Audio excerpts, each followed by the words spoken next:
Assalamualaikum warahmatullahi wabarakatuh.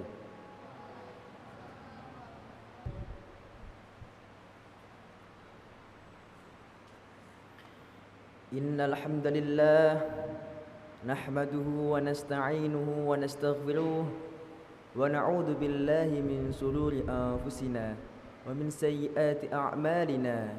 May yahdihillahu fala mudilla lahu wa may yudlil fala hadiya lahu.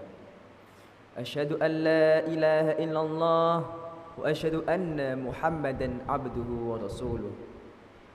Wassalatu wassalamu ala sayyidina Muhammadin wa ala alihi wa sahbihi wa man tabi'ahum bi ihsanin ila yaumiddin. Amma ba'd. Faya ibadallah, usikum wa nafsi bitaqwallah wa qad fazal muttaqun. Qala Allah ta'ala fi kitabihil karim: A'udzu billahi minasy syaithanir rajim. Bismillahirrahmanirrahim. Ya ayyuhalladzina amanu taqullaha haqqa tuqatih wa la tamutunna illa wa antum muslimun. Pada kesempatan ini khatib mengajak kita semua untuk selalu bertakwa kepada Allah. Takwa, perbuatan yang menurut Imam Al-Ghazali dalam kitab Minhajul Abidin dapat memiliki 3 makna berbeda yang berdasarkan Al-Quran. Yang pertama, takwa yang berarti patuh dan tunduk. Yang kedua, takwa yang berarti menaati dan beribadah. Dan yang terakhir, takwa yang bermakna membersihkan dosa. Untuk menuntun hambanya menuju ketakwaan dan diridhonya, Allah telah menyiapkan sebuah panggung drama yang bernama dunia, dengan segala kesenangan dan penderitaan di dalamnya. Allah juga memberi bekal berupa keadaan dan situasi awal yang berbeda-beda kepada para hambanya.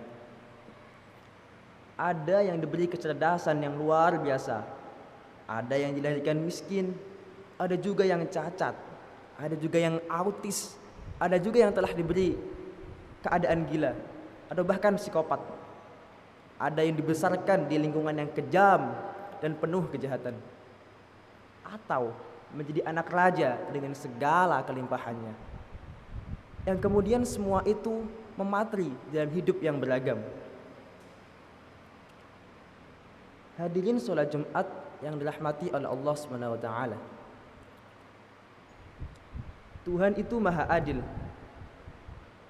Artinya, seorang hamba tidak akan diminta sesuatu yang di luar kemampuan berdasarkan kondisinya saat itu.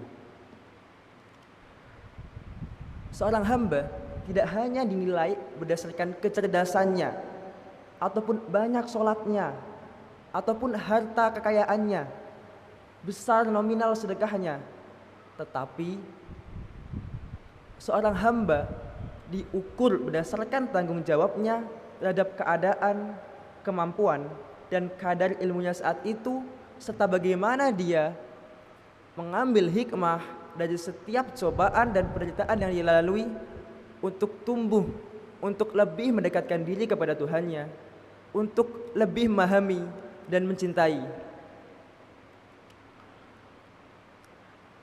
La yukallifullahu nafsan illa wus'aha. Allah tidak akan bebani hambanya melebihi apa yang bisa dilakukan atau bisa disebut dengan kemampuannya.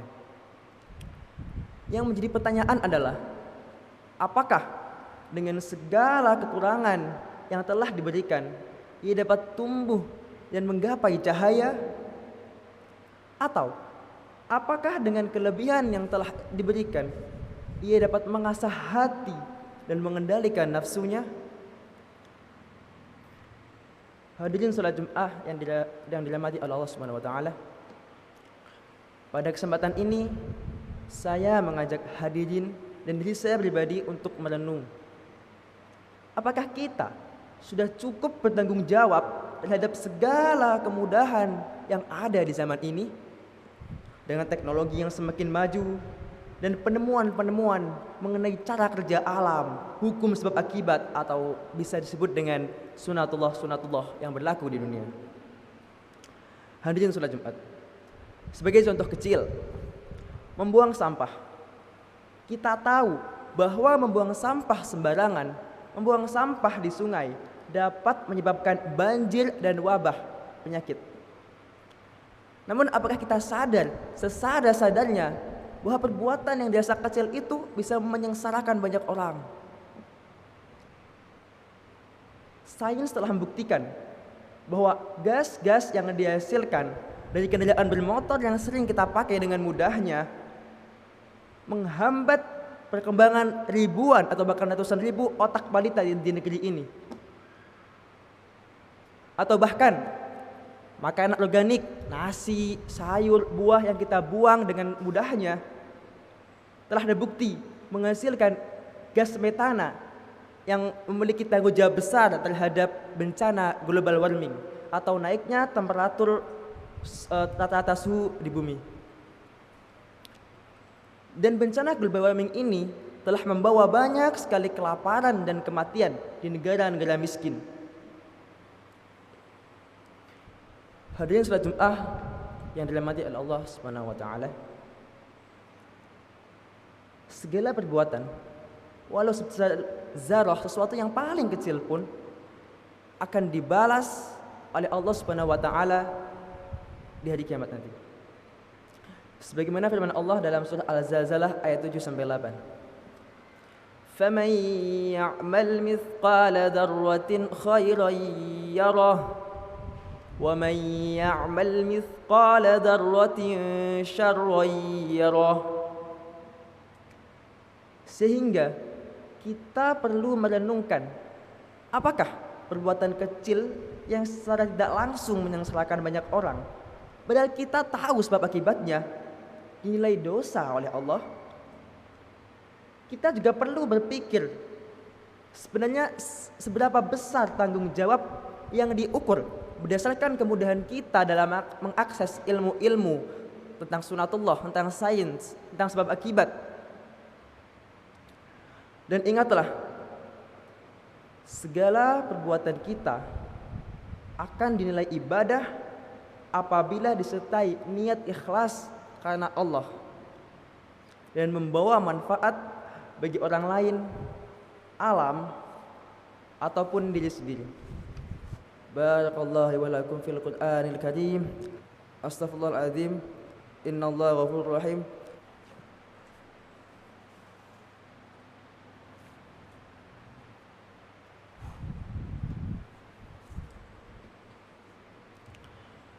Alhamdulillah rabbil alamin. Wassalatu wassalamu ala Rasulillah nabiyina Muhammadin wa ala alihi wa sahbihi wa alihi. وأشهد أن لا إله إلا الله وحده لا شريك له وأشهد أن محمدا عبده ورسوله أما بعد. Nabi Muhammad diturunkan di dunia sebagai rahmatan lil alamin, sebagai rahmat bagi seluruh alam, untuk membawa manfaat bagi dunia dan semesta alam. Tentu sebagai pengikutnya, kita harus menjadikan rahmatan lil alamin sebagai tolak ukur setiap perbuatan kita. Sebagai akademisi dan sebagai siswa yang berusaha menjadi insan cendekia, kita haruslah terus mempelajari hukum-hukum alam demi memberi manfaat sebanyak-banyaknya kepada seluruh alam dan diniati ibadah untuk Allah Subhanahu wa taala. Ilmu yang banyak tentu diiringi dengan tanggung jawab yang besar. Kita harus mengajak dan mencoba menyadarkan orang awam akan pentingnya memahami sunatullah, memahami sains, memahami sebab akibat sebagai salah satu jalan untuk menuju kepadanya, sekaligus untuk mencegah kerusakan di daratan dan lautan. Terakhir, khatib berdoa dan berharap Semoga kita semua dapat menerima dan melakukan peran yang diberikan oleh Allah Subhanahu wa taala kepada kita dengan sebaik-baiknya dan penuh kesadaran. Semoga kita dapat menyentuh agama dan menjadikannya satu dan yang harmoni dalam setiap bagian dari diri. Bukan hanya menggunakan agama sebagai topeng untuk menutupi ketidakbacusan dan kemunafikan kita.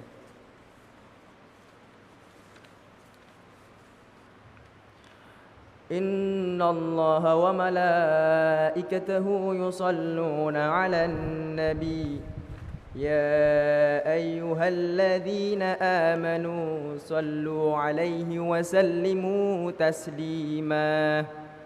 Allahumma salli wa sallim ala sayyidina Muhammad wa ala ali sayyidina Muhammad كما صليت على سيدنا إبراهيم وعلى آل سيدنا إبراهيم وبارك على سيدنا محمد وعلى آل سيدنا محمد كما باركت على سيدنا إبراهيم وعلى آل سيدنا إبراهيم إنك حميد مجيد. اللهم اغفر للمسلمين والمسلمات والمؤمنين والمؤمنات الأحياء منهم والأموات إنك سميع قريب مجيب الدعوات يا قاضي الحاجات. ربنا لا تزغ قلوبنا بعد إذ هديتنا وهب لنا من لدنك رحمة إنك أنت الوهاب. اللهم إنا نسألك الهدى والتقى والعفاف والغنى. ربنا أدخلنا مدخل صدق وأخرجنا مخرج صدق واجعل لنا من لدنك سلطانا نصيرا. ربنا هب لنا من أزواجنا وذرياتنا قرة أعين واجعلنا للمتقين إماما. ربنا آتنا في الدنيا حسنة وفي الآخرة حسنة وقنا عذاب النار. وصلى الله على سيدنا محمد وعلى آله وصحبه أجمعين. سبحان ربك رب العزة عما يصفون وسلام على المرسلين والحمد لله رب العالمين. عباد الله إن الله يأمر بالعدل والإحسان وإيتاء ذي القربى وينهى عن الفحشاء والمنكر والبغي يعظكم لعلكم تذكرون فاذكروا الله العظيم يذكركم ولذكر الله أكبر. أقيموا الصلاة.